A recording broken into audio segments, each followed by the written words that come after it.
Thierry Marnier, je vous remercie. Je vous propose tout de suite de revenir sur la fin de ce débat islam et la laïcité. Je vous rappelle, c'est la deuxième table ronde. Elle traite de l'islam vers les progrès possibles. C'est tout de suite. Impeccable, sans aucune transgression aux lois de la République. À cela, j'ajoute, sur ce point de l'abattage rituel, qui est un point sensible, vous le savez, parce qu'il y a eu une campagne, d'abord une campagne sur la question de la douleur plutôt que la souffrance, la douleur qui est faite aux animaux, et certaines religions ont été taxées de religions sans sensibilité à l'égard de l'animal, j'aurais presque dit d'inhumanité, si le terme avait du sens, à l'égard des animaux.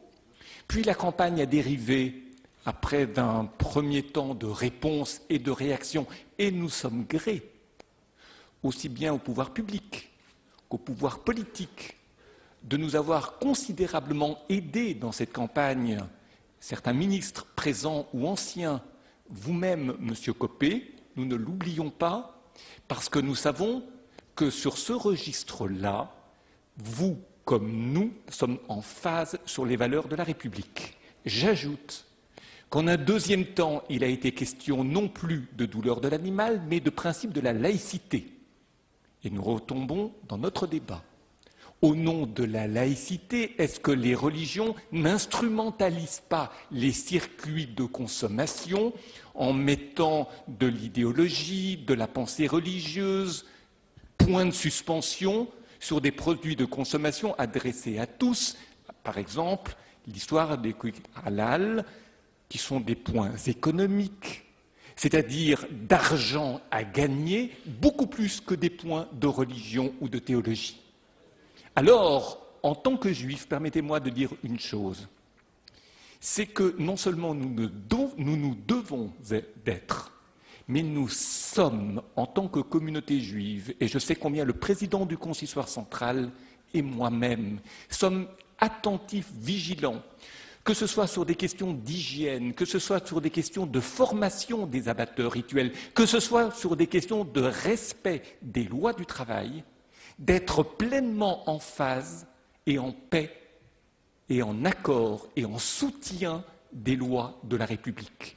En ce sens, je suis convaincu que la communauté juive ne sera jamais taxée d'atteinte à la laïcité, que dans la discrétion mais le respect des principes religieux, nous pourrons continuer l'abattage rituel selon les règles que j'ai définies tout à l'heure, et à ce titre, je sais pouvoir compter sur le pouvoir politique pour mesurer notre confiance, savoir qu'ils nous font confiance et continuer main dans la main pour que nos lois religieuses soient respectées.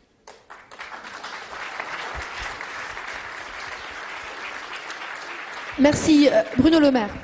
Je voulais juste dire à quel point je suis en accord avec ce qui vient d'être dit par le grand rabbin. Je voudrais insister aussi sur la sensibilité, la difficulté du sujet. Parce que derrière les campagnes que nous avons vues, quelle est la revendication? Soyons clairs, on en a parlé ensemble. C'est l'interdiction de tout abattage rituel en France. C'est bien ça l'objectif, je pense qu'on sera d'accord. Eh bien, le rôle de l'État, c'est de dire à un moment, non, nous ne sommes pas d'accord. Car nous sommes là pour garantir la liberté de chacun. La liberté de ceux qui veulent croire, comme la liberté de ceux qui ne veulent pas croire. Et l'État est là, à un moment donné, pour faire cesser un certain nombre d'exagérations, de propos qui peuvent stigmatiser une religion ou une autre, et pour dire, voilà, la voie de la République, c'est celle-là, c'est la garantie de la liberté pour tous, la liberté de conscience pour chacun, et donc le maintien d'un abattage rituel encadré par les lois de la République. Merci, très bien, je crois que les choses sont parfaitement claires comme cela. Alors, le disent, que deuxièmement, nous avons commencé le XXe siècle avec un débat un peu contre les religions, si on peut dire. On a poursuivi le XXe siècle comme on commence le XXIe siècle aujourd'hui, dans un moment où il faut trouver tous les moyens que les religions montrent un petit peu patte blanche, entre guillemets, par rapport à la société dans laquelle nous vivons, et à ce que la société puisse trouver tous les moyens que chacune des religions puisse s'intégrer. Il n'est pas normal il n'est pas normal que le grand rabbin de France et moi-même, que les représentants du CFCM, nous soyons depuis 2 ans, 3 ans, 4 ans dans un combat à l'échelon européen pour qu'on puisse continuer à manger cachère.